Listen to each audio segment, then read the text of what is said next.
Assalamualaikum warahmatullahi wabarakatuh. Alhamdulillahirabbil alamin wassalatu wassalamu ala asyrafil anbiya'i wal mursalin sayyidina wa maulana Muhammadin wa ala alihi wa sahbihi ajma'in. Amma ba'd. Puji syukur kita haturkan kehadiran Allah Subhanahu wa taala atas limpahan rahmat dan karunia-Nya kepada kita semua. Pada subuh ini kita telah dapat hadir bersama-sama untuk melaksanakan sholat fardu subuh berjamaah. Semoga amal ibadah yang kita lakukan pada subuh ini sebelumnya dan yang akan datang senantiasa mendapatkan pahala yang berlipat ganda dari Allah Subhanahu wa taala. Amin ya rabbal alamin. Salawat dan salam tak lupa pula kita haturkan kepada junjungan kita Nabiullah Muhammad sallallahu alaihi wasallam. Semoga kita mendapatkan syafaatnya di hari akhirat kelak. Amin ya rabbal alamin. Bapak Ibu jemaah salat subuh yang dirahmati Allah, pada kali ini saya akan berbicara bangkit dari kemalasan. Ya, kalau kita berbicara tentang malas, ya, sifat itu sebenarnya salah satu dari sifat manusia. Ya. Jadi kalau kita itu malas melakukan sesuatu, itu sesuatu yang biasa sesungguhnya. Sifat itu ada. Nggak mau melakukan ini, nggak mau melakukan itu, ya. Bahkan kalau dalam kamus bahasa Indonesia, malas itu biasanya diartikan dengan rasa tidak antusias, ya, dalam melakukan suatu. Jadi nggak menarik untuk melakukan ini, melakukan itu tuh nggak menarik, ya. Nggak ada semangat untuk melakukan sesuatu, antusiasnya nggak ada. Nah, dalam kehidupan kita itu ada gitu. Kita kadang malas dalam beraktivitas sehari-hari. Kita juga kadang malas dalam beribadah gitu.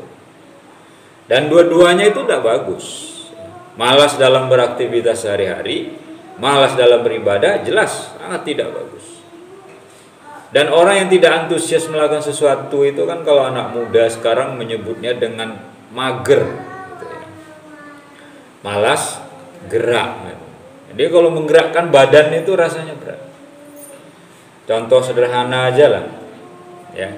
Kalau disuruh orang tuanya, nak kamu ke sana sebentar, nak tolong belikan ini ke warung, nak kalau jemput adekmu, nak tolong sapu rumahmu, ah mager gitu kan. Jawabannya gitu, ya. Malas, enggak mau. Atau kita misalnya ke masjid sana tuh, sholat tarawih, ah males, capek gitu kan. Ya. Jadi orang-orang yang seperti ini orang-orang yang memang enggak antusias dalam melakukan sesuatu. Dan karena itu kita dalam beragama diajarkan agar kita itu rajin. Karena dengan rajinnya kita, bersungguh-sungguhnya kita dalam melakukan sesuatu, itu akan menghilangkan rasa malas kita dan akan merubah nasib kita. Tidak ada orang yang sukses itu orang pemalas, itu tidak ada. Yang sukses itu adalah orang-orang bekerja keras, orang-orang yang tekun, orang-orang yang rajin. Ya. Orang pemalas itu ya, orang bekerja dia nggak kerja, orang belajar dia nggak belajar, orang ibadah dia nggak ibadah. Gimana mau sukses? Ya. Jadi sukses dunia akhiratnya jelas tidak ada. Nah, karena itulah Allah mengingatkan kita dalam firman-Nya, innallaha la yughayyiru ma biqaumin hatta yughayyiru ma bi anfusihim. Allah itu tidak akan merubah nasib suatu kaum kalau kaum itu sendiri yang tidak merubahnya. Kita tidak akan bisa menjadi baik kalau kita tidak ada merubah atau ada keinginan untuk merubah. Kita tidak akan bisa menjadi sukses kalau kita tidak ingin merubahnya agar kita itu sukses. Rumah kita itu dekat masjid tapi rasanya jauh sekali. Kenapa? Karena malas. kita ke masjid itu. Kita mendengar suara azan gitu. Kita melihat orang berbondong-bondong ke masjid khususnya Ramadan ini, tapi kita tidak tertarik karena alasannya malas. Malas dengar ceramah, malas sholat, malas nggak bisa tiduran di masjid. Oh, di rumah kan bebas gitu. Nah, lalu bagaimana cara agar kita itu bisa terhindar dari sifat malas ini? Nah, saya akan coba memberikan paling tidak ada 5 cara agar kita itu bisa terhindar atau tidak menjadi orang yang pemalas. Ya. Yang pertama adalah bertemanlah dengan orang yang rajin. Kalau ingin rajin, jangan berteman dengan orang malas. Nah, kalau orang malas tuh ya sinyalnya akan ngaruh ke kita akan ikut malas. Sesama pemalas itu tidak akan saling mendahului gitu loh. Mau kemana? Ke masjid? Oh, nggak usah, sini aja, ngapain gitu. Mau kemana? Mau sekolah? Nggak usah sekolah, nongkrong aja di kafe atau di mana. Anak-anak kan gitu tuh. Coba aja kita lihat jam-jam sekolah, kan ada tuh anak-anak yang temannya sekolah, dia seragam berangkat dari rumah ke sekolah, tapi dia asik rokok ya, guyang-guyung hahaha di kafe-kafe itu kan. Jogja kan banyak kafe itu. Ya, terlihat itu. Nah, kenapa? Karena dia berteman dengan sesama pemalas dan akan ada pengaruhnya. Nah, kalau kita ingin rajin, bertemanlah dengan orang yang rajin. Itu saja. Gampang. Lalu yang kedua adalah ya, kita harus meyakini bahwa kesempatan hidup itu sekali. Walaupun kita malas, bukan berarti kita tidak berpikir. Maka kita harus mikir, urip mong sepisan. Kesempatannya sekarang. Kalau tidak kita lakukan sekarang, berarti kita tidak punya kesempatan kedua. Ya.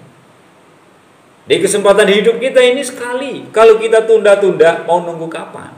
Gitu. Dan siapa yang menjamin usia kita sampai berapa, sampai kapan? Tidak ada yang tahu. Karena itu adalah urusan Allah. Wallahu a'lam bishawab. Hanya Allah yang tahu itu, yang sebenarnya. Maka kalau kita tidak ingin malas, yakini kesempatan saya hanya sekarang. Selagi saya diberi kesempatan oleh Allah untuk hidup, maka saya akan lakukan ini. Lalu yang ketiga adalah ya, kita harus membangun keseimbangan dalam hidup. Hidup itu harus seimbang. Orang pemalas itu bukan bagian dari keseimbangan hidup. Yang dia bilang, kan sudah ada orang rajin, saya yang malasnya gitu kan.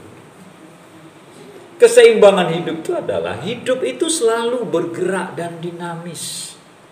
Kalau kita tidak bergerak dan dinamis, maka kita akan tertinggal. Kalau bapak-bapak yang ngajar anak sekolah ya, atau ngajar anak sendirilah gitu. Anak yang pandai itu anak yang malas apa anak yang rajin? Pasti anak yang rajin. Makanya kita semua sudah biasa dari kecil tuh mendengar rajin pangkal pandai, malas pangkal bodoh. Itu saja. Maka keseimbangan hidup ini harus kita lakukan. Dengan cara apa? Rajin.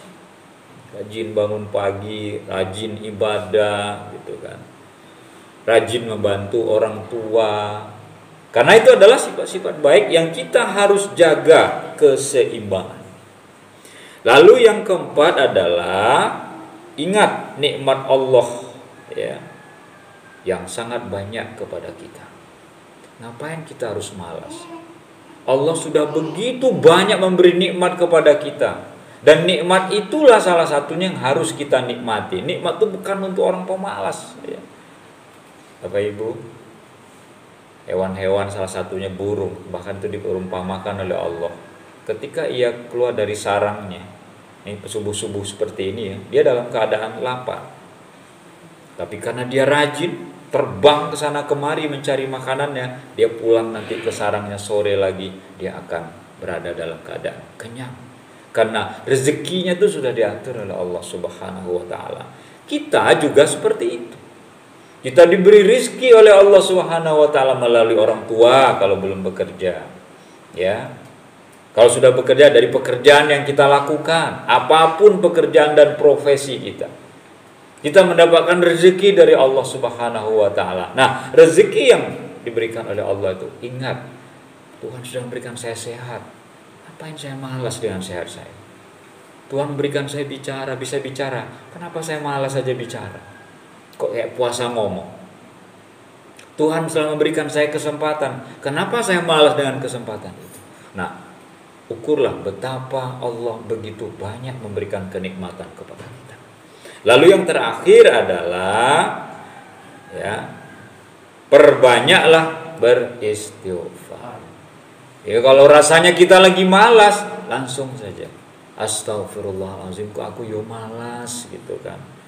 Karena dengan istighfar itu adalah kita memohon ampun kepada Allah. Allah lah yang bisa memberikan kita petunjuk. Coba Bapak Ibu, kita nasihati orang, kita nasihati tetangga, saudara, belum tentu mempan. Karena yang berhidayah itu bukan kita. Siapa yang berhidayah itu? Allah. Kita hanya berusaha. Ya. Kalau hatinya itu nggak kena, ya sudah, nggak bisa.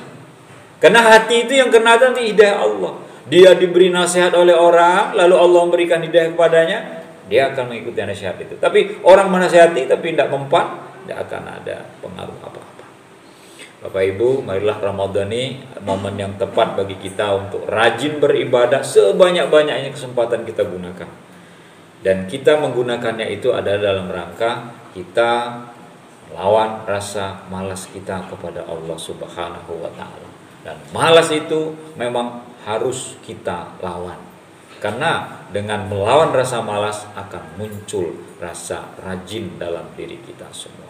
Semoga Ramadan ini bisa membentuk itu semua, dan semoga amal ibadah kita diterima oleh Allah Subhanahu wa taala. Amin. Sekian yang dapat saya aturkan. Assalamualaikum warahmatullahi wabarakatuh.